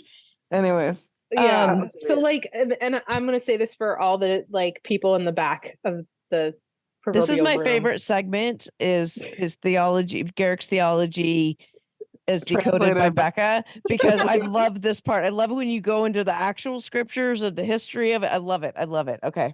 Favorite segment. This is what I do. It's fun. But like for the proverbial back row, which doesn't exist, but I'm going to pretend it does. I'm going to say it all for everyone again, because we've said it on here before when talking about Garrick's theology. God does not cause suffering, right? Suffering happens because our world sucks. We suck. And then there's like a small percentage of stuff that we just don't understand that happens because our world sucks, right? Like Mhm. that's why God doesn't cause suffering. So like because they're operating from the standpoint of like everything that's happening to them is micromanaged by God, they think that like any suffering that occurs, God must be doing to them to like test them or like make For a them better. purpose. Yeah. And that's like really disturbing because then, like, what kind of God do you believe in? Do you believe in a Right. God that's like punishing you and making you suffer? Like, that's not a God I want to believe in. But isn't that common in these high control religious groups though, right? Yes. Like Well, yeah, because I've said this the before. control is all spiritual and theological, right? Like if you don't get in line and do what we're telling you to do, like it's going to be terrible for you. All hell will literally break loose. You'll lose your salvation. God won't love you anymore. Like all of that stuff. So like God is used as a like punisher and a person who causes Mhm. suffering and like awful stuff versus like a loving, ever-present God that we actually have. Okay, I'm done. I'm off my No, soapbox. I No, keep appreciate going that. because I'd love no, this like I said, this is my favorite segment because you break down like where like the sliver of actual real theology comes from that we can track to where Garrick made up his stuff. Yeah, and so like Garrick, like the annoying part, I think this is actually worse because Garrick knows his scripture. So he's using actual scripture references, and we've talked about this. Like, for example, he used the scripture reference Romans 8:28, where he says all things work together. I looked it up just to make sure I'm phrasing it correctly. Give me one sec. But it's like all things work together for, here we go. So this is Romans 8:28. We know that all things work together for the good of those who love God, who are called according to his purpose. So like he's taking Romans 8:28 and twisting it into this situation and saying like, well, like God caused all of this crap. So like therefore God's going to make some good come out of it because like God caused it. When in reality that Bible verse just means like God can take like crap that's happened and still like do some amazing things through it that we wouldn't expect. Is basically what that Bible verse is Yeah, saying. which is nice and sort of uplifting. You Yes, have a and he's shitty taking thing it happen, but then God could make something beautiful out of it. right. He's twisting it into, oh, well, God caused the suffering. And so, like, God's working the suffering together for, like, our good to make us better people. Like, that's what he's saying. And I'm like, that is really messed up. That is like a masochistic God that I want no part of. Well, you know, and I've said this before, is that I don't understand necessarily like how you can be like I don't know. The words aren't going to come out right, but basically, like, if you like, why are you believing in such a like? If this is so hellish, like, why are you living it? If this is the lifestyle God wants you to live, and it's that bad, like, I always go back to like David Koresh because of how sort of bad that was, and the things that he did, and marrying all the women, and having all the babies, and doing all the things, and you know, oh, the let's kill everybody or whatever, um everybody did that. They were willing to do it because they wanted to please God. And it's like what I just don't understand is obviously a much deeper question of how people can live in that. Like, is I understand wanting to live for God and living the right way, but it's so hard for me to process the thought of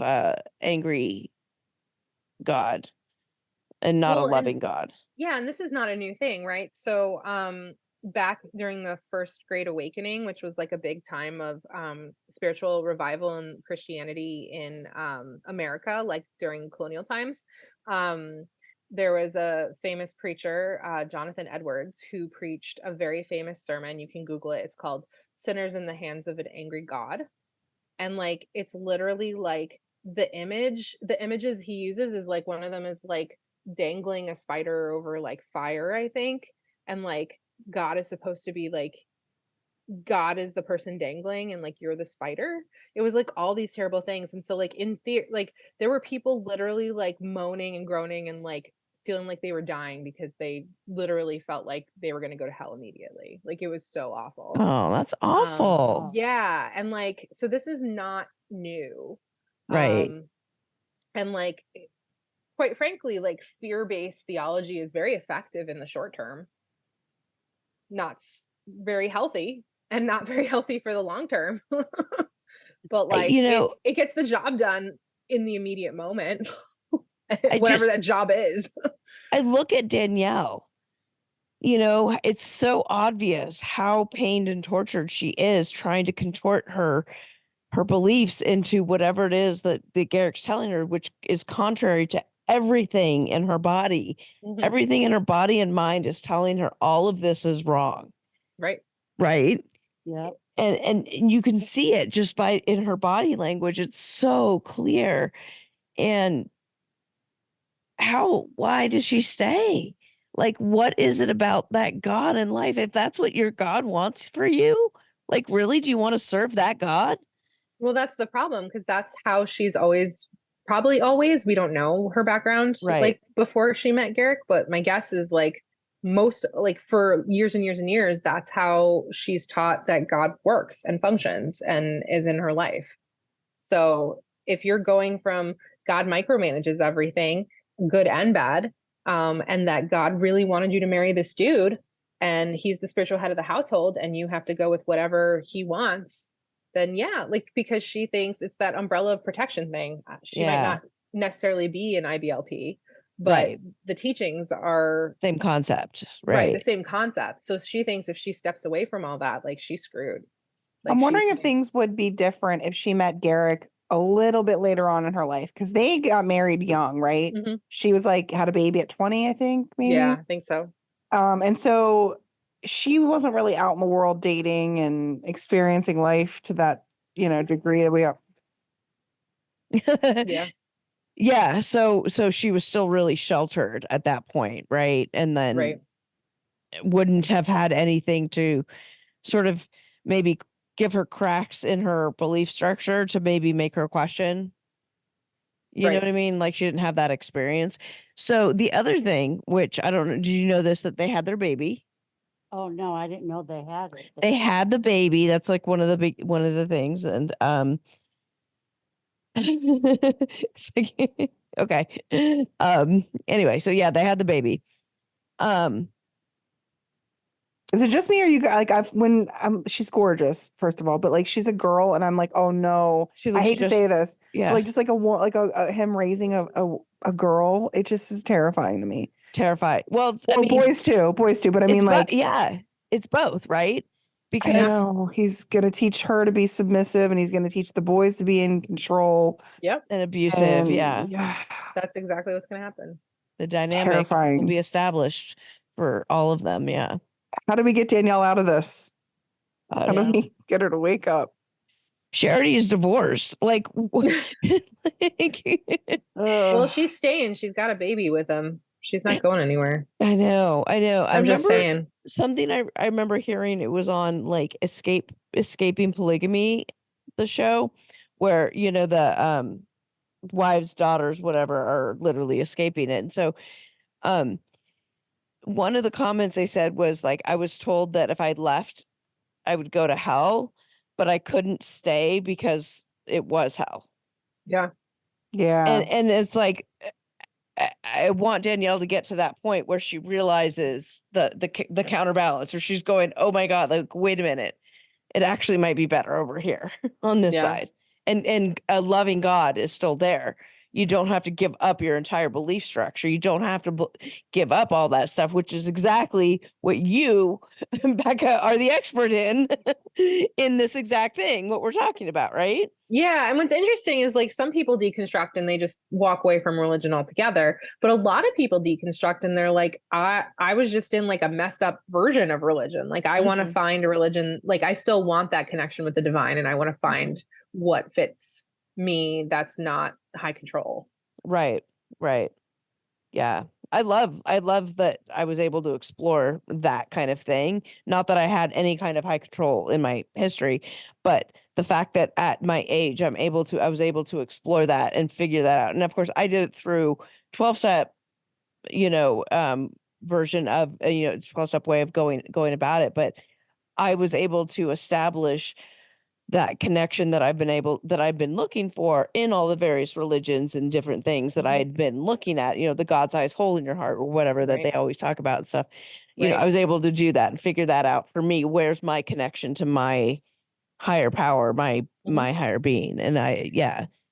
And side note, this is why I always hesitate to use the word cult too. So there's stuff going around social media where people are talking about 12-step groups and calling them cults. yes, And so I'm aware of those. right. And so that's the other reason why, because I'm like, oh my gosh, like obviously you could take anything and like check off a few boxes. Yeah. That right. But Right. like anyway, so like I mean, it's a obviously support group. right. So like obviously 12-step programs have like changed so many people's lives for the better. So like it just bothers me when like people are like throwing the word cult around. And I'm Mhm. like, well, of course they like have a supportive community and like they have rules around how to be in that community. Like that's normal. We're like a group that comes together. Like Right. And then the religion, and then they yeah. have to I think you it's have to mostly just accept people. responsibility for all the times you've been abused. I'm like, no, that's not That's how not the what they fourth do. step works. No. And That's not how that works. quite frankly, I think people are just pissed that there's some like spirituality attached to it and they don't like that. is Yeah. I my think guess. some people are Or it just didn't work for them and negative. they're angry about Yeah. it. What were you saying, Yeah, Lexi? No, some people are just negative. They want to just find negativity Mhm. and Yeah. whatever. Right. A But few not of them in everything's a cult. my homeowners association, and they post on our Facebook group, and I mean, I think an HOA is more of a cult than the 12-step program. Right. Sorry, Katrina. Right. And like there's this most recent Thou thing where shall people not let the You trees know grow what's so past the funny? fence line. my friend Ashley, that's going to be on doing Below Deck with me temporarily or whatever, she is our HOA president now. She's our new HOA Oh my president. God. She's my co-chair for the pool committee. Oh my gosh. And she's our new HOA president because our previous one just stepped down because she's actually starting law school next month. I told you I was going to get t-shirts that said defund the HOA, right? Right. I'm so about to. I'm gonna make them, and I'm That's gonna make awesome. Ashley wear it during the next During a board meeting. meeting. My term ends my term ends in September, so I'm done after this. That's awesome. Anyway. Well, also, like, I'm thinking about it, like, people could argue that, like, the Below Deck crew is like a cult if they If really you're wanted going to, by their right? definition, right? Yeah, like let's just call everything cult. This is why I don't like using that word because it's just Yeah. lost all meaning. But anyway, Well, yeah. So there is a couple more things real fast. Yes, Yes. please, go So back. at the end of the episode, we see Naeem and Nyla they start dating a woman named Ebony that they've never met. So that should be interesting. That they're gonna meet How'd that soon. work out for them last time? Yeah. Shane and Ashley are no longer in touch with Sarah, and they're still Shock. seeking. Why Yes, I but don't they know. kept getting catfished and stood up apparently. Um, I the love Davis- that they kept that in. Like they didn't have to Right. put that in, right? No, But they didn't. there it was. Anyway. The Davises are dating another woman, some mysterious woman that they've probably been seeing for 5 years, and They already they're knew keeping from it their secret. polyamory group. Right. And Danielle and Garrick aren't dating Miriam anymore. Shocker, that didn't last. They are dating a woman named Lorena. Garrick baptized her and proposed to her in some waters of Brazil, it looked like, Yeah. because that's where she lives, Brazil. Shocker.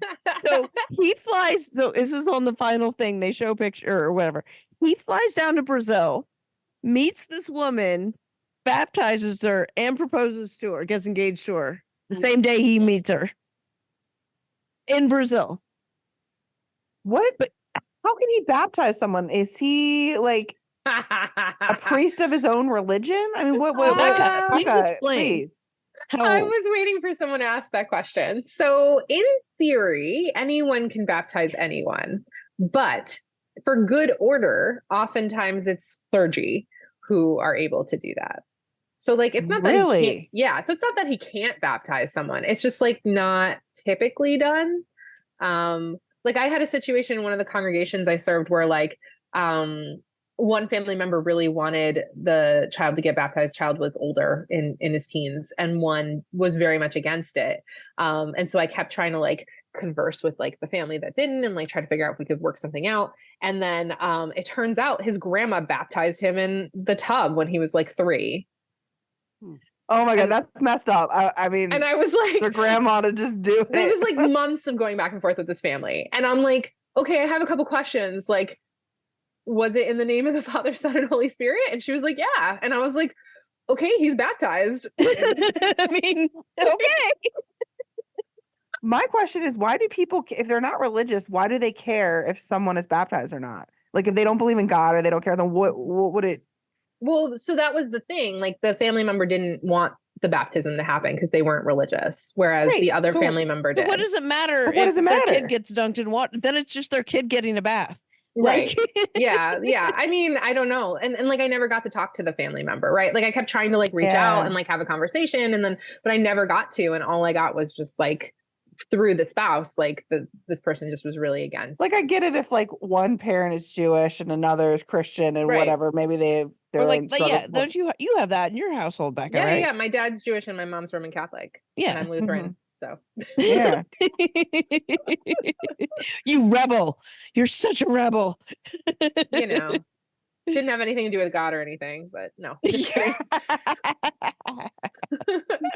Well, was God micromanaging your life?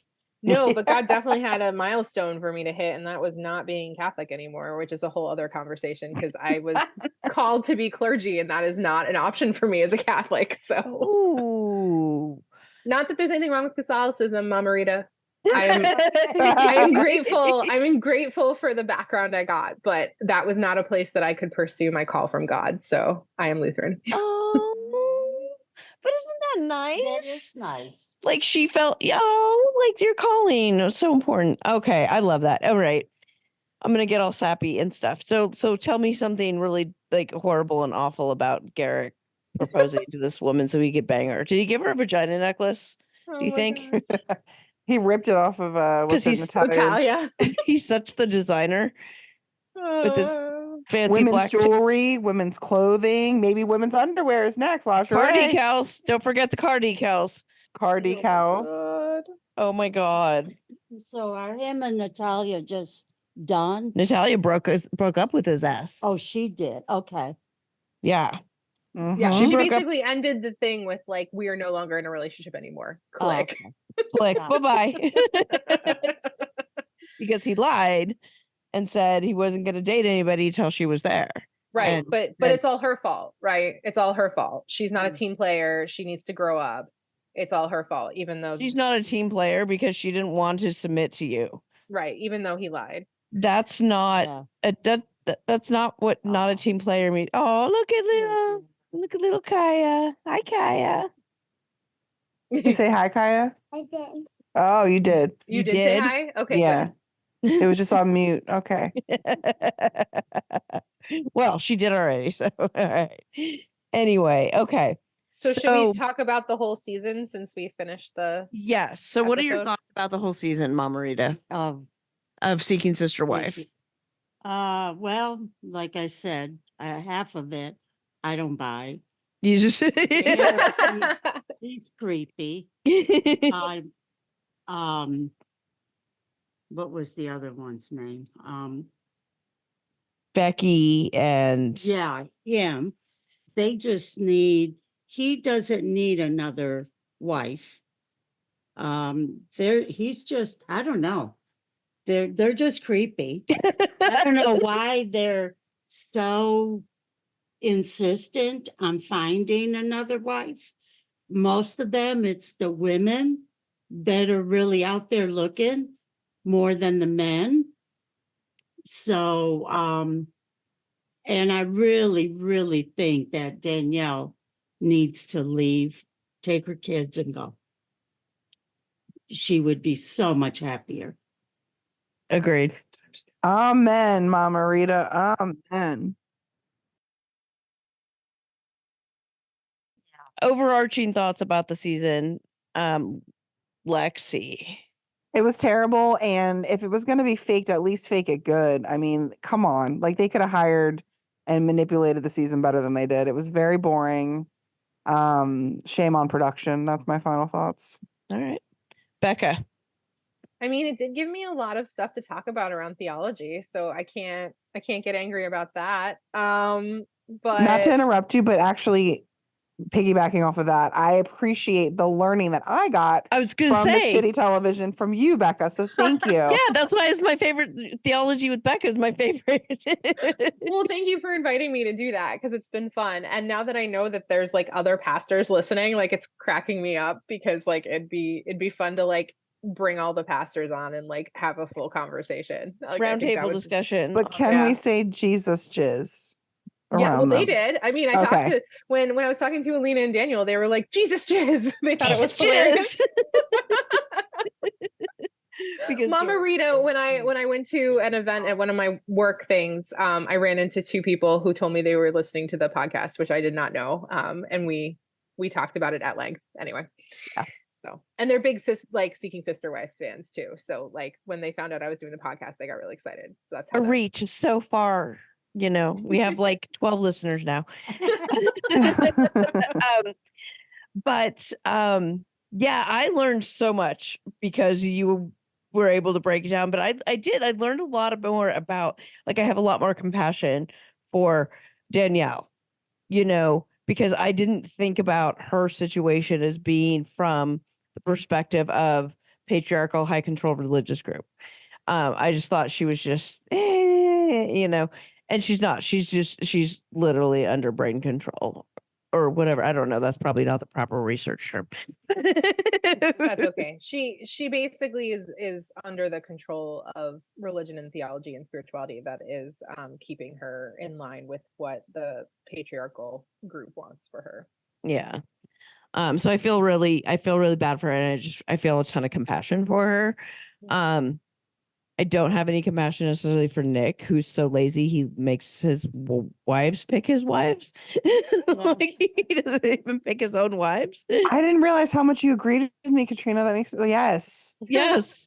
God, It I was hate interesting Nick. too to watch him be like genuine. He seemed genuinely upset that he didn't get to keep dating Jasmine. Yeah. So He was hoping it would work out this time around. maybe that looked actually authentic, like, which is why I think they were actually dating again. But anyway, Kaya wants to get in on the action here. Kaya has some thoughts. I'm sure she has Um, thoughts about some of the other things. But I think you're right. I think there was just so much contrived stuff this season. And I think some of it is just we're in season 5 and that's like how it works in reality TV because Yeah. it's more authentic in the first couple rounds and then like we get to Yeah. season 3 and then it starts getting This might have been the season where it just sort of, yeah. I feel like they either need to recast the next season completely, like start fresh, with people that are actually seeking, like Yeah. real legit couples. But then I'm like, I wonder how many people are even out there putting their business out there like that. Like they'll want to be on TV. They're probably not wanting to be exposed. So yeah. I don't know. Unless they're Well, like polyamorous or Like, something. but polyamorous is, again, we get into that difference, right? What's a polyamorous group versus what's a seeking sister wife Right. polygamous marriage, and those are different things. Exactly. And it seems like the Davis family is sort of like yeah, they're married and they've got this sort of like, this marriage dynamic, and that's sort of their family and everything, but it's set against the backdrop of a larger polyamory world that their experience is, versus the, like, Becky and what's his name? Justin. Yeah. Which is more religious based, I will say like I'm getting sick of the patriarchy in the show. Yeah. Like, yeah. I don't know, maybe just because season like we just did season 5 now, but I'm just like it's getting very old. Like I want them to bring back Seeking Brother Husband, which they never will. I still need to because- watch that. I still need to watch They that. never will bring it back because it was only 6 episodes and I think Right. they just killed it because it wasn't interesting because like everyone Talked and got hated along. each other and talked it out and Yeah. like they were just like this is boring, we're not doing this anymore. Yeah. For sure. 100%. 100%. Patriarchy sells because we're in a patriarchal society. But anyway, I just like that is the one part. And like, yes, it was boring. Like it just some of the family units didn't have any plot at all. Like just I was thinking of the Salahuddins when I was driving by East Oh my Stroudsburg God. coming back from commencement, right? And I'm just like, thank you for no plot this season. Yeah, Like driving literally. by. They couldn't let's- even meet their potentials in person, except for that one. They literally couldn't even get people to meet them. yeah, they couldn't Their even whole pretend plot to have was just people like meet them. yelling at the mother-in-law Right. and like having conversations with friends in quotes, because yeah. So did you watch or did you fast forward through I this? Sally, who fast-forwarded did? through that. Okay. Oh, sorry. I was gonna get your opinion on the mother-in-law. Yeah. Like, what do you think? Like, okay, as a mother-in-law, Okay. what if one of your children came to you and said, "We're gonna be polygamous"? If well, one of your sons. I wouldn't be happy about it, but it's their lives. You know, I mean, I'd still love them and I would support them no matter what, but I wouldn't like it.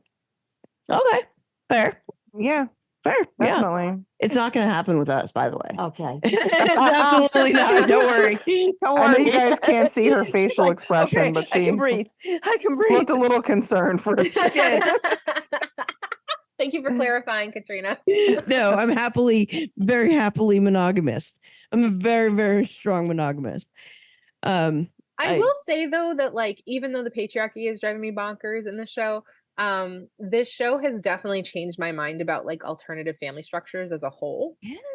Like I think we're just so like bent in American society around the nuclear family, and like that's supposed to be the norm. And Mhm, like in reality there's a wide range of like family structures that work for people. Like I was mhm. just we've joked about this, but like I would love to do like a full house situation. Yeah. Where there's like a whole bunch of different people, some of them are related, some of them are not, and they live together and they do life together and like they help raise kids together, and like I don't know, that just sounds fun to me. Yeah.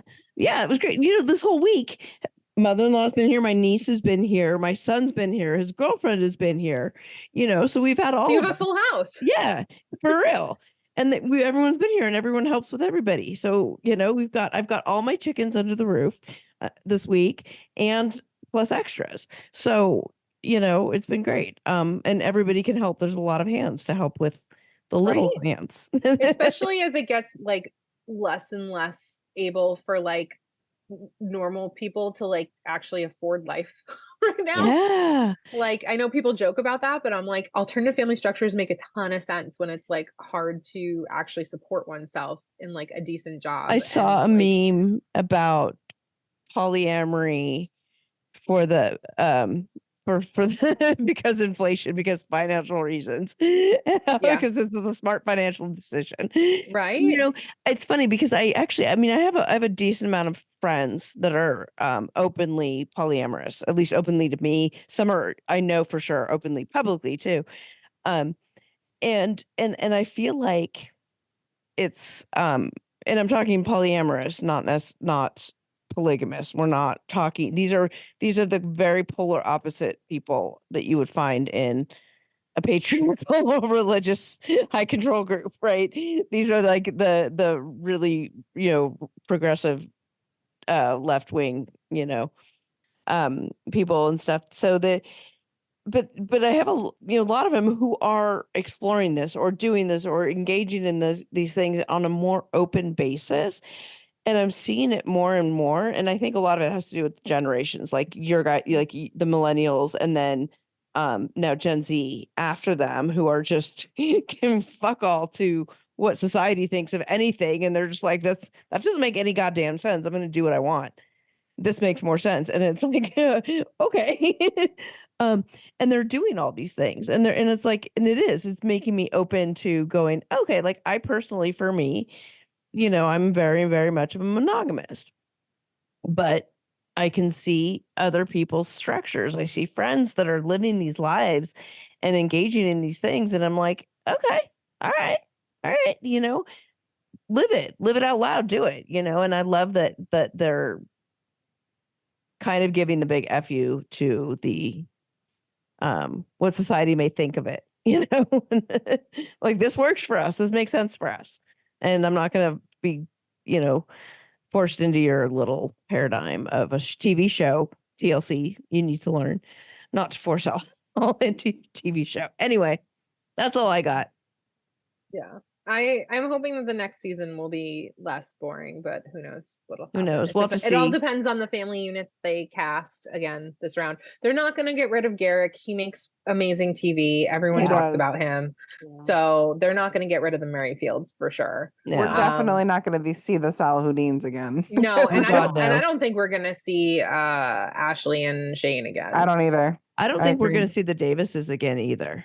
Yeah, I think feel 'cause like there's- I feel like they played the like it was too contrived, too fake, and that was like, okay, we've played that out, you know. Well, especially now that it came out that Yeah. it was fake. Yeah. Right. Yeah. Well, parts of it were fake. Let me say that. Like yeah, parts of it were fake. Which Yeah. actually, you know, that like once I found that out, I was like, all of this makes a lot more sense. And I am actually much more on their side now than I was like, no, like I was like, you guys are all weird. Why do you want to be in this marriage and stuff? Which goes contrary to everything I just said about what I'm learning, right? But that's part of the learning process. At first, that's how I was about it and stuff. And then once I, you know, and then I learned that there was this and that, and you know, and I was like, okay, well, okay, when it's not a patriarchal, high control religious group that's pushing it, then I'm totally okay with it in a way that I'm not with the other ones. And I think that's what I realized was sort of the dividing line for me, is because when I found that out with Galileo and the rest of the Davises, I was like, oh, okay. Them all choosing to be polyamorous and to be in this kind of family structure is a lot different to me than a high control religious group where Nick sits around and thinks at home and makes his wives go out and work. You know what I mean? Yeah. Anyway. Okay, final thoughts, Rita? No, All right. just anxious to get home and watch that last episode. I think I've missed two because, coming. Oh yeah, you didn't get last So week. I've Okay. missed I'd two. be interested to know your thoughts after hearing what we said about it and then going to watch it for yourself. Yeah. Yeah. Well, Mama Rita, thank you for joining us tonight. I know that this you. was not your favorite thing to do and I forced you into it, so I appreciate it. Oh, it was so nice Aw. meeting you. Yes, thanks for joining us Thank tonight. you. I hear a lot about you, Lexi. Oh. I'm always talking about what you're having me do and not do, and it's because of Lexi. I can't have milk made because of Lexi. I'm kidding. She's probably like, oh, that's that crazy woman she's been talking about. It's always nice putting a face to a name. Yes, definitely. So, Oh. and then my other dear friend And Becca, who Becca. is amazing. Well, and this is my last time with you guys till we do like one-off. Till ones, next right? week. Well, Yeah. next week. Yeah, if we're doing Yes, Twin we are. Flames or the other one or the TikTok one next week. Yes, next week. Your schedule's cleared on whatever we normally record. I don't know. We'll But- figure it out. Last Anyway, one with it feels like we've been doing this forever. It's been 3 months and a week. We've been doing Seeking Sister Wife, and I'm like sad that it's done. it is, but you're not done. Your time with us is not done because we are not letting you leave. All right, you can check out anytime you like, but you can never leave. It's All the right, Hotel California, bye. Good everybody. night.